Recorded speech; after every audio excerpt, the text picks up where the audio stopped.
అనుదిన వాగ్దానం, daily promise. దేవుని నామానికి మహిమ కలుగును గాక.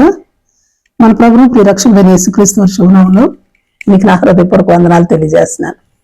ఈ దినం దేవుని వాగ్దానం, తగిన మెప్పు దేవుని వలన కలుగును. 1 కొరింథీ 4:5. కాబట్టి సమయం రాకమునుపు, అనగా ప్రభువు వచ్చే వరకు దేవుని గురించి తీర్పు తీర్చుకుడి. ఆయన అంధకారం నందుల రహస్యములను వెలుగులోకి తెచ్చి హృదయంలోని ఆలోచనలను బయలుపరిచినప్పుడు ప్రతి వానికి తగిన మెప్పు దేవుని వలన కలుగును. ప్రైజ్లార్డ్.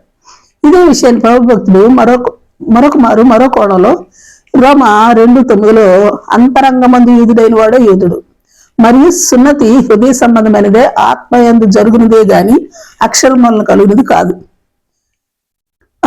అట్టి వానికి మెప్పు మనుషుల వల్ల కలుగదు, దేవుని వల్లనే కలుగును అని చెప్తా ఉన్నారు. ప్రైజ్లార్డ్.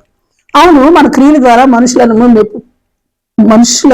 మెప్పు కొనగలం. కానీ అంతరంగంలోనికి తొంగి చూస్తే కొన్ని సమయాల్లో మనుషులు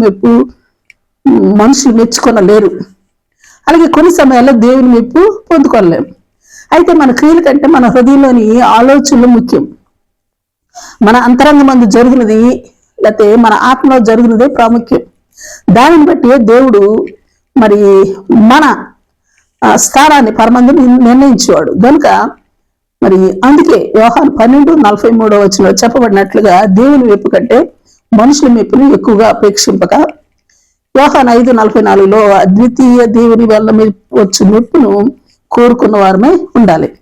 లూకా సువార్త 6:32-33 చూస్తే, మిమ్మల్ని ప్రేమించి వారిని ప్రేమించిన మీకేమి మెప్పు కలుగును? మీరు మేలు చేయవారికి మేలు చేసిన మీకేమి మెప్పు కలుగును? ఫిలిప్పీ 4:8.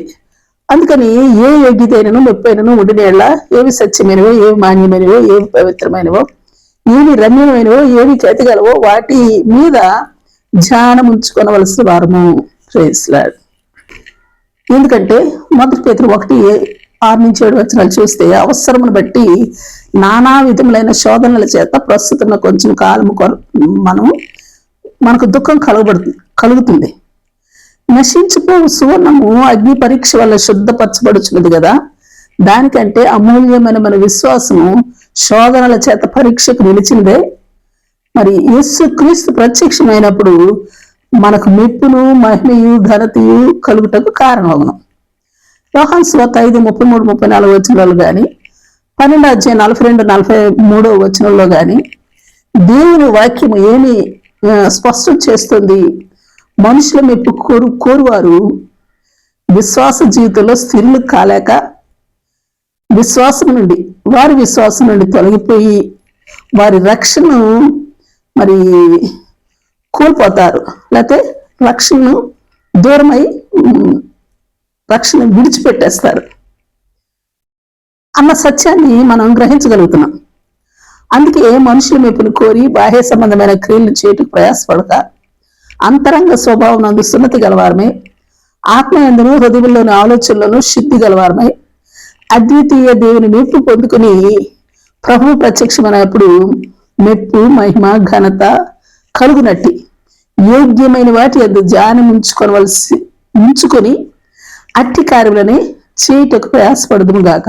ఆమేన్. ప్రైజ్లార్డ్. ప్రార్థన చేసుకుందాం. ప్రేమ నమ్మకం కలిగిన మా పరలోకపు తండ్రి, నీ పరిశుద్ధ నామానికి స్తుతులు, స్తోత్రాలు. దేవ, నామ అంతరంగ స్వభావమునందు సున్నతి గలవారమై, విశ్వాసమునందు స్థిరులమై, మీరు ప్రత్యక్షమైనప్పుడు మీ నుండి మెప్పును, మహిమయు, ఘనతను పొందుకొనున్నట్లు ఏవి సత్యమైనవో, ఏవి మాన్యమైనవో, ఏవి పవిత్రమైనవో,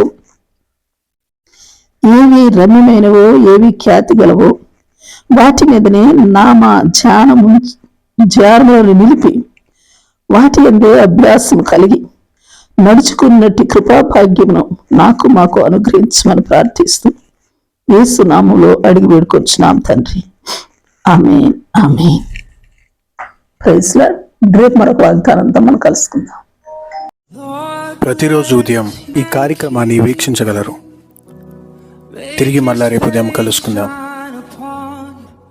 దేవుడు మిమ్మల్ని దీవించును గాక.